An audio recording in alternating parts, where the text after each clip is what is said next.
আসসালামু আলাইকুম প্রিয় শিক্ষার্থীবৃন্দ, সাবাইটি থেকে আমি শাহাদাত শুক্ল আবার আপনাদের সামনে হাজির হয়েছি মাইক্রোসফট ওয়ার্ডের আরেকটি ভিডিও টিউটোরিয়াল নিয়ে। আমাদের আজকের টিউটোরিয়ালটি হবে এইখানে এই ইনসার্ট মেনুর শেপ এবং স্মার্ট আর্ট। আপনারা জানেন যে অলরেডি আমরা ইনসার্ট মেনুর এই অপশনগুলো আলোচনা করে ফেলেছি। আপনারা যদি কেউ এগুলো মিস করে থাকেন তাহলে আমাদের প্লেলিস্ট থেকে যে পূর্ববর্তী ভিডিওগুলো দেখতে পারেন, এবং আমরা ইতিপূর্বে ফাইল মেনু এবং হোম মেনু নিয়েও সমস্ত আলোচনাগুলো করেছি, সেগুলো আমাদের প্লেলিস্টে রয়েছে, আপনারা সেগুলো দেখে আসতে পারেন। সুন্দরভাবে এমএস ওয়ার্ডে কাজ করতে হলে আমাদের এই খুঁটিনাটি বিষয়বস্তুগুলো জানা খুব জরুরি, আর ধারাবাহিকভাবে জানতে হলে অবশ্যই আমাদের প্রথম ভিডিও থেকে আপনারা শুরু করে আস্তে আস্তে এই ভিডিওগুলোতে আসবেন, তাহলে আপনাদের শেখাটি খুব সুন্দর হবে। তো যাই হোক, আজকে আমরা শুরু করতে যাচ্ছি ইনসার্ট মেনুর এই শেপ এবং স্মার্ট আর্ট, অত্যন্ত গুরুত্বপূর্ণ দুটি টুল যেগুলো আমাদের বিভিন্ন কাজের ক্ষেত্রে লেগে থাকে, প্রয়োজন হয়ে থাকে। সেগুলো না জানার কারণে আমরা অনেক সময় কাজ করতে পারি না। তো চলুন শুরু করা যাক আজকের ভিডিও। দেখুন শিক্ষার্থীবৃন্দ, আমি কার্সরটিকে আমার ডকুমেন্টের একটি ব্ল্যাঙ্ক জায়গায় রাখলাম, রেখে আমি এই যে শেপ টুলটিতে ক্লিক করা মাত্র ড্রপডাউনের মধ্যে আমার কিন্তু এখানে অনেকগুলো শেপ সহ একটি মেনু ওপেন হয়ে গেছে, ড্রপডাউন মেনু ওপেন হয়ে গেছে। অনেক শেপ দেখতে পাচ্ছি আমরা। এখানে দেখেন লেখা আছে রিসেন্টলি ইউজ শেপ, তার মানে আপনি ইতিপূর্বে আমরা যেগুলো খুব রিসেন্টলি ব্যবহার করেছি যে শেপগুলো, সেগুলো কিন্তু এখানে আছে। আর তার নিচে আছে লাইনস, রেক্টেঙ্গেলস, বেসিক শেপস। ধরনগুলো আলাদা, এক এক ধরনের এই শেপগুলোকে তারা একটি ক্যাটাগরি করে আলাদা আলাদা এখানে দিয়ে দিয়েছে, আপনারা দেখতে পাচ্ছেন। কিন্তু আপনি যদি কোনো একটি টুল এখান থেকে শেপ যদি ব্যবহার করেন, ধরেন আমি এখান থেকে এই যে ইনটু সাইন, মাল্টিপ্লাই সাইনটি যদি আমি ব্যবহার করি, এখানে আমি মাল্টিপ্লাই সাইনটি আঁকলাম। তো আঁকার সাথে সাথে কিন্তু আমার এখানে এটি যে ড্র্যাগ করার সাথে সাথে এটি আঁকা হয়ে গেল, এবং চারিদিকে এটার একটি বাউন্ডিং বক্স চলে এসেছে। তো এই বাউন্ডিং বক্স থেকে আপনি এটাকে টেনে ছোট বড় করতে পারবেন, যেদিকে আপনি টান দিবেন। মাউস দিয়ে চেপে ধরে ড্র্যাগ করে লেফট বাটন চেপে ধরে, মাউসের লেফট বাটন চেপে ধরে টানলে এটি বড় ছোট হবে। আপনি যে কোনো দিক থেকে এটিকে বড় ছোট করতে পারবেন। প্লাস এই যে উপরে যে আপনি একটি সবুজ রঙের ডট দেখতে পাচ্ছেন, এটা থেকে আপনি এটাকে রোটেট করতে পারবেন। ঠিক আছে, এইভাবে আমরা এটাকে রোটেট করতে পারবো। আর এটা থেকে আমরা এই যে এই ধরনের চেঞ্জ আনতে পারবো শেপটার মধ্যে। এই হলুদ যে ইটি দেখতে পাচ্ছি, সেটা দিয়ে আমি উইথটাকে বাড়াতে কমাতে পারবো শেপের। শেপটাকে যদি আপনি মনে করেন চিকন করবেন, মোটা করবেন, সেই ক্ষেত্রে এই হলুদ বাটনটি দিয়ে আপনি এটাকে উপরে নিচে ড্র্যাগ করে আপনাকে পরিবর্তন করতে পারবেন। তো যাই হোক, এবার আমি এটাকে সিলেক্ট করলাম। সিলেক্ট করে আমি যদি কিবোর্ড থেকে ডিলিট বাটন প্রেস করি, তাহলে কিন্তু এটি ডিলিট হয়ে যাবে। তো দেখতে পাচ্ছেন শিক্ষার্থীবৃন্দ, এখন কিন্তু আমার এটি ডিলিট হয়ে গেল। আর আমি যদি আবার ইনসার্ট মেনুতে যাই এবং শেপের মধ্যে ক্লিক করি, দেখুন এই যে এখানে রিসেন্টলি ইউজ শেপের মধ্যে কিন্তু আমার এই মাল্টিপ্লাইটি চলে এসেছে, যেটি কিছুক্ষণ আগেও ছিল না। তো তার মানে আমি রিসেন্টলি যে শেপগুলো ইউজ করছি সেগুলো কিন্তু এখানে চলে আসবে। এবার আমি যদি এখান থেকে একটি অ্যারো বাটন নিই, এই যে অ্যারো, এই ধরেন আমি একটি অ্যারো আঁকবো, আমি অ্যারোটি নিয়ে এখান থেকে ড্র্যাগ এন্ড ড্র করে ফেললাম। এবার এখানে দেখতে পাচ্ছেন আমাদের এই যে রেক্টেঙ্গেলের মধ্যে একটি আমাদের অ্যারোর মধ্যে একটি বাউন্ডিং বক্স চলে এসেছে। এখানে দেখতে পাচ্ছেন আমাদের অ্যারোকে কেন্দ্র করে একটি বাউন্ডিং বক্স চলে এসেছে, যে যথারীতি এখানেও কিন্তু সেরকম এই যে একটি হলুদ পয়েন্ট, একটি তারপরে সবুজ পয়েন্ট এবং অন্যান্য জায়গায় জেনারেল কিছু সাদা পয়েন্ট রয়েছে। এই সাদা পয়েন্টগুলো থেকে আপনি এটাকে ছোট বড় করতে পারবেন। আমরা এটাকে ছোট বড় করতে পারবো। যে কোনো পয়েন্ট থেকে আমি চাইলে স্লিম করে ফেলতে পারি, চাইলে লেন্থে বাড়িয়ে ফেলতে পারি। আবার এই কর্নার থেকে ধরে টানলে এটা ছোট বড় দুই দিকে ছোট বড় হয়ে যাবে। আবার যদি আমি কর্নার থেকে এটাকে টান দিই, তাহলে এটা কিন্তু দুই দিকে ছোট বড় হয়ে যাবে। আমি একটা সাইড থেকে টানলে এটা ছোট হয়ে যাচ্ছে, তো এইভাবে। আর এইখান থেকে যদি আমি এই হলুদ পয়েন্টগুলো টান দিই, দেখুন এটা কিন্তু এটা বড় হয়ে যাচ্ছে এই সাইডে। মাথাটা, হেডটা কিন্তু বড় হচ্ছে। এবার এইটা থেকে ধরে আমি এটাকে স্লিম করে দিতে পারছি। এইভাবে করে আমরা অ্যারোটিকে বিভিন্ন ধরনের পরিবর্তন আনতে পারি। তো অত্যন্ত চমৎকার একটি ফিচার। আপনারা এখান থেকে যে কোনো ধরনের শেপ ড্র করতে পারেন, এখান থেকে এটাকে রোটেট করতে পারেন। এরকম ভাবে আমরা এটাকে কাজ করতে পারি। আমি আবার কিবোর্ড থেকে এটাকে ডিলিট করে দিচ্ছি, ডিলিট হয়ে গেল। এবার আমি আবার ইনসার্ট মেনুতে আসি, শেপে ক্লিক করলাম। দেখুন এইখানে কিন্তু আমার এই যে ইটা চলে এসেছে, অ্যারোটি চলে এসেছে, কারণ অ্যারোটি নিয়ে আমরা কাজ করেছি। তো এখান থেকে আপনি যে কোনো একটি শেপ নিয়ে কাজ করতে পারেন। তো ধরুন আমরা এইবার শেপের আরো ডিটেইল আর কি কি আছে সেগুলো নিয়ে একটু আলোচনা করার চেষ্টা করি। আমরা যদি এখন এইখানে ধরেন আবার আমরা অ্যারোটি, আরেকটি অ্যারো যদি আনি, অ্যারোটি আঁকলাম, ধরেন এই অ্যারোটিকে আমি আমার ইচ্ছা মতো কিছু পরিবর্তন করতে চাই। এখান থেকে এই হলুদ যে বাটনটি আছে, এই পয়েন্টটি আছে, এই হলুদ পয়েন্টটি থেকেও কিন্তু আপনারা বিভিন্ন ধরনের পরিবর্তন করতে পারেন, আমরা আলোচনা করলাম। এখন এটাকে যদি আরো অ্যাডভান্স লেভেলে কিছু পরিবর্তন করতে চাই, তাহলে আমি বাইরে ক্লিক করলে এটা চলে যাচ্ছে, দেখেন। এবার এইখানে ক্লিক করা মাত্রই আমার এইখানে এই যে মেনু বারটি এর যে রিবন সেটা কিন্তু চেঞ্জ হয়ে গেছে, এবং এটি এখন কিন্তু আমরা এই মুহূর্তে ইনসার্টে নাই, আমরা চলে আসছি কোথায়, এই যে এখানে দেখতে পাচ্ছেন যে আমরা কিন্তু এখানে চলে এসেছি ফরম্যাট মেনুতে। এই ফরম্যাট মেনুর প্রপার্টিস গুলো দেখাচ্ছে, এবং ফরম্যাট মেনুতে এই শেপ সংক্রান্ত যত প্রপার্টিস আছে সবকিছু কিন্তু শো করছে। তো এই হলো বিষয়। আমরা এখান থেকে যদি ইনকেস আপনার এটা না আসে, এভাবে এখানে ক্লিক করার পরে না আসে, তাহলে আপনি এই শেপের উপরে মাউসের লেফট বাটন থেকে একটি ডাবল ক্লিক করে দিলেই আপনার এখানে কিন্তু চলে আসবে। এরপরও যদি আপনি না আসে, তাহলে আপনি এটাকে সিলেক্ট করে দেখবেন এই যে এখানে ফরম্যাট মেনুটি চলে এসেছে, আপনি ফরম্যাটে ক্লিক করে দিতে পারেন। এইভাবে আমরা এই প্রপার্টিসগুলো পেতে পারি। এই সমস্ত প্রপার্টিসগুলো এই শেপ সংক্রান্ত এখান থেকে আপনি চেঞ্জ করতে পারবেন। যেমন এখান থেকে আপনি যদি আবার নতুন কোনো শেপ আঁকতে চান, এই যে এখানে আমরা দেখতে পাচ্ছি, এখান থেকে আমরা নতুন কোনো শেপ আবার এখান থেকে ড্র করতে পারি। আর রিসেন্ট শেপ সংক্রান্ত এখান থেকে আমি পরিবর্তন করতে পারি। আমি যদি কোনো টেক্সট বক্স নিতে চাই সেটা নিতে পারি, এবং এই শেপটির যদি আমি কোনো থিমগত পরিবর্তন করতে চাই বা কালারগত পরিবর্তন করতে চাই, এখান থেকে আমি থিমটি পরিবর্তন করতে পারি। এই জায়গা থেকে আমি ফিল কালার, আউটলাইন কালার এবং ইফেক্ট চেঞ্জ করতে পারি। তো দেখা যাক আমরা কাজের ক্ষেত্রে যদি যাই তাহলে কি আসে এখানে। তো দেখুন শিক্ষার্থীবৃন্দ, আমি যদি এখানে ক্লিক করে এখান থেকে আমি আরেকটি যদি শেপ নিতে চাই পাশাপাশি, বা এটাকে না করে আমি এখান থেকে যে প্লাস সাইনটি নিলাম, নিয়ে আমি আরেকটি শেপ এভাবে আঁকতে পারি। তো যেটি আমার দরকার নেই আমি কেটে দিলাম আপাতত। আমি আবার এখানে চলে যাচ্ছি। চলে যাওয়ার পরে দেখেন এইখানে আমাদের এই যে উপরে যে একটি এডিট শেপ নামে একটি অপশন রয়েছে। এডিট শেপে যদি আমি ক্লিক করি, এর ভেতরে দুইটি অপশন এখানে অ্যানাবল রয়েছে, অ্যাক্টিভ রয়েছে।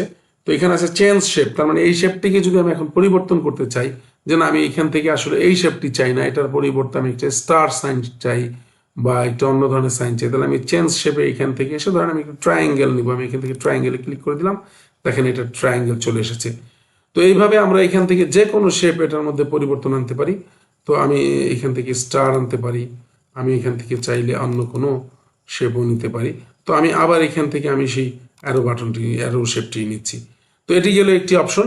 এরপর এখান থেকে যদি আমি যাই যে এখান থেকে এডিট পয়েন্টস, এটি খুবই গুরুত্বপূর্ণ একটি ফিচার। তো আমি এটাকে যদি এইখান থেকে এডিট পয়েন্টে যে ক্লিক করি, তাহলে সাথে সাথে আমার কিছু এডিট পয়েন্ট চলে এসেছে। এইখান থেকে আপনি এটাকে ধরে ড্র্যাগ করে আপনি যে কোনো ধরনের পরিবর্তন করে দিতে পারবেন। আমি ধরেন এটাকে এই পর্যন্ত পরিবর্তন করে দিলাম, এবং নিচের এই পয়েন্টটিকে ধরে আমি এখান থেকে এই পর্যন্ত পরিবর্তন করে দিলাম। তার মানে আমার অ্যারোটি কিন্তু চেঞ্জ হয়ে গেল। এবং এটাকে যদি আমি আরেকটু পরিবর্তন করতে চাই, আমি এখান থেকে নিচ দিকে ধরে এটাকে একটু নামিয়ে দিলাম, তাতে আমার শেপটা একটু সুন্দর হবে। আমি এইখান থেকে নিচ দিকে এটাকে একটু উপর দিকে উঠিয়ে দিলাম। এইভাবে আমরা পুরো শেপটিকে চেঞ্জ করে ফেলতে পারলাম। এবং এর ভিতরে আরো কিছু পরিবর্তন আমরা করতে পারি। ধরেন এই কর্নারটিকে টেনে আমি এই জায়গায় নিয়ে আসলাম, তার একটি ভিন্ন ধরনের শেপ আসলো। এবং এইখানে দেখেন মজার বিষয় হচ্ছে, আমি যদি এখানে আবার ক্লিক করি, এই যে আমার যে পয়েন্টগুলো আসছে, আমি যদি এই ডটের উপর যে কোনো কালো একটি বিন্দুর উপরে ক্লিক করি, তাহলে সাথে সাথে এইখানের পাশে আরো দুটি সাদা পয়েন্ট চলে আসে। এই সাদা পয়েন্টগুলো দিয়ে আপনি এই লাইনটার উপরে পরিবর্তন আনতে পারবেন। ধরেন আমি এই সাদা পয়েন্টটিতে এখান থেকে ক্লিক করে ধরে নিচ দিকে একটু টেনে দিলাম, তাহলে দেখেন এটা কিন্তু আস্তে আস্তে একটা রাউন্ড শেপ চলে আসছে অনেকটাই। আমি এইভাবে এটাকে রাউন্ড শেপ করে দিলাম। তাহলে এইভাবে আমরা যে কোনো শেপকে পরিবর্তন করতে পারি একেবারে নিজের মনের মতো করে। এইভাবে আমি পরিবর্তন করলাম।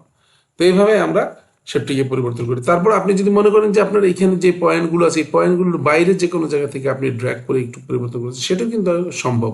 আমরা এই জায়গাটিতে মাউসের এই যে এইখান থেকে আমি ধরে টান দিলাম, দেখেন সাথে সাথে এইখানে আমার পয়েন্টটি কিন্তু একটি পয়েন্ট তৈরি হয়ে গেছে। এইভাবে করে আপনি যে কোনো শেপকে পরিবর্তন করতে পারবেন। তো যাই হোক, আমাদের শেপকে পরিবর্তন করার পূর্ণ স্বাধীনতা বা অনেক ধরনের সুযোগ সুবিধা এখানে রয়েছে। আমি এটাকে ডিলিট করে দিলাম। তো দেখুন এখন আমরা যদি ইনসার্ট শেপে যে আমরা একটু পতাকা আঁকার চেষ্টা করি, দেখি কেমন হয়। তো আমরা এখান থেকে একটি এই যে রেক্টেঙ্গেল নিলাম, রেক্টেঙ্গেল নিয়ে আমরা এখান থেকে এঁকে দিলাম। তো আঁকার পরে আমরা জানি বাংলাদেশের পতাকা আঁকতে গেলে বাংলাদেশে এটি সবুজ রং হয়ে থাকে। তাহলে আমরা এখান থেকে প্রথমে এটাকে একটি গাঢ় সবুজ কালার দিয়ে দিলাম। দিয়ে দেওয়ার পরে এটার চারিদিকে একটি আউটলাইন কালার রয়েছে। এই আউটলাইনটি ব্ল্যাক দেখা যাচ্ছে বা অন্য কোনো কালার দেখা যাচ্ছে। আমি যদি চাই যে না পতাকা যেহেতু, তাহলে এই ফ্ল্যাগের মধ্যে তো কোনো আউটলাইন থাকবে না, সেই ক্ষেত্রে আমি এখান থেকে যে এই যে শেপের ফিল কালার এটা থেকে দেওয়া যাবে। আর এখান থেকে আমরা চাইলে আউটলাইন কালারটি দিতে পারবো। তো আমি এখান থেকে নো আউটলাইন দিয়ে দিচ্ছি, সাথে সাথে এটার আউটলাইন চলে গেল। এইভাবে করে আমরা একটি আউটলাইন আঁকতে পারি।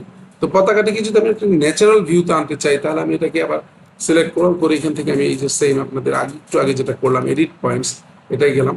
যাওয়ার পরে এখানে আমি ক্লিক করি, ক্লিক করলে এই সাদা পয়েন্টটিকে ধরে আমি এটাকে একটু কার্ভ করে দিচ্ছি, প্লাস এইখানে ক্লিক করে এটাকেও আমি একটু কার্ভ করে দিই নিচের দিকে, এবং দুইটা যেন দেখতে অনেকটাই একই রকম হয় নেচার মনে হতে। তাহলে আমার এখানে একটি কার্ভ চলে আসলো। এবার এইটাকে সিলেক্ট করে এই ডান পাশের পয়েন্টটিকে সিলেক্ট করে এই জায়গার কার্ভটিকে আমি একটু উপরে উঠিয়ে দিচ্ছি, ঠিক আছে।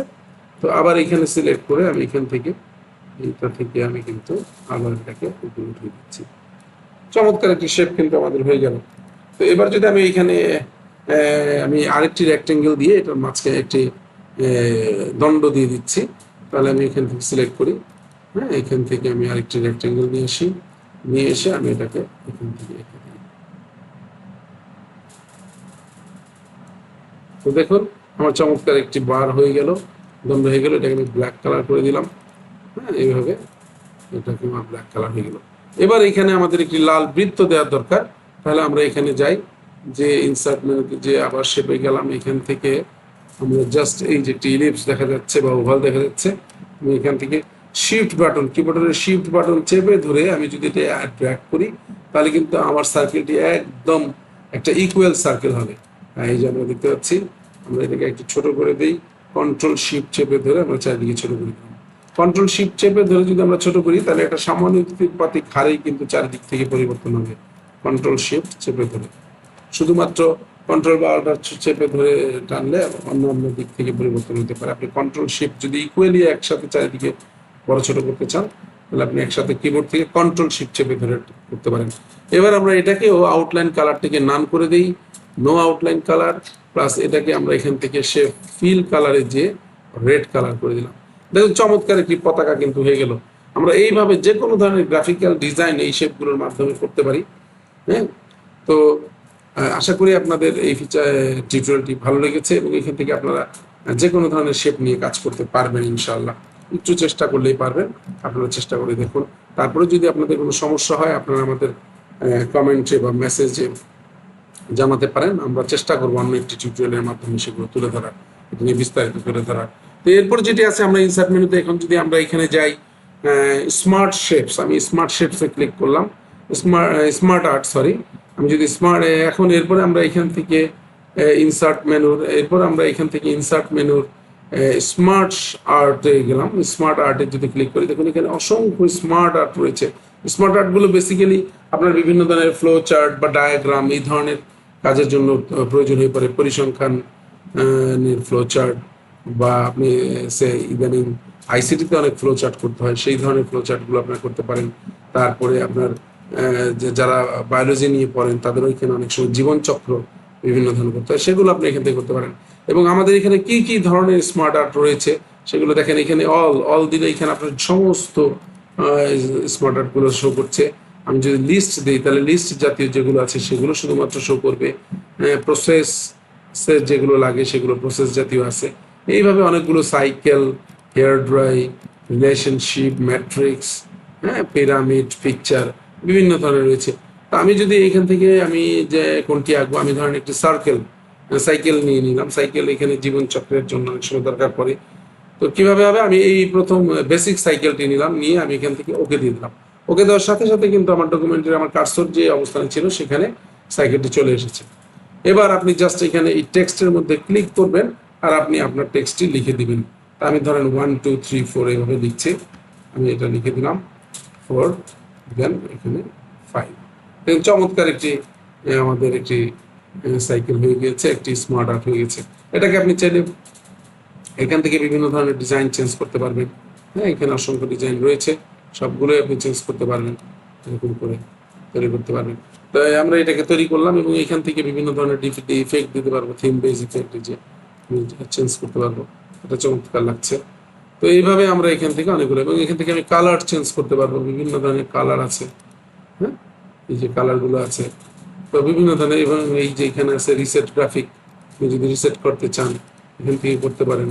হ্যাঁ, আমি যে কোনোটা দিলাম, দেওয়ার পর আমার পছন্দ হলো না, আমি এটাকে রিসেট করতে চাই, আমি রিসেট করে দিলাম, জেনারেট হয়ে গেল। তো এইভাবে আমরা এখান থেকে আমি ধরেন এবার আমি কোন কালারটি দেবো, এই কালারটি দিলাম, এই ডিজাইনটি নিলাম, ঠিক আছে। এরকম ভাবে আমরা বিভিন্ন ধরনের স্মার্ট শেপ তৈরি করতে পারি। তো এই ছিল আমাদের আজকের ভিডিও টিউটোরিয়াল। আশা করি আপনাদের ভিডিওটি ভালো লাগবে এবং অনেক উপকার আসবে। আর আপনারা যদি মনে করেন আর অনেকের উপকার আসতে পারে, তাহলে আপনারা লাইক, শেয়ার, কমেন্ট দিয়ে ভিডিওটি ছড়িয়ে দিতে পারেন। আর আমাদের পরবর্তী ভিডিও টিউটোরিয়ালটি পাওয়ার জন্য অবশ্যই সাবস্ক্রাইব বাটনে ক্লিক করে রাখতে পারেন। তো ধন্যবাদ সবাইকে। খোদা হাফিজ শিক্ষার্থীবৃন্দ, আসসালামু আলাইকুম।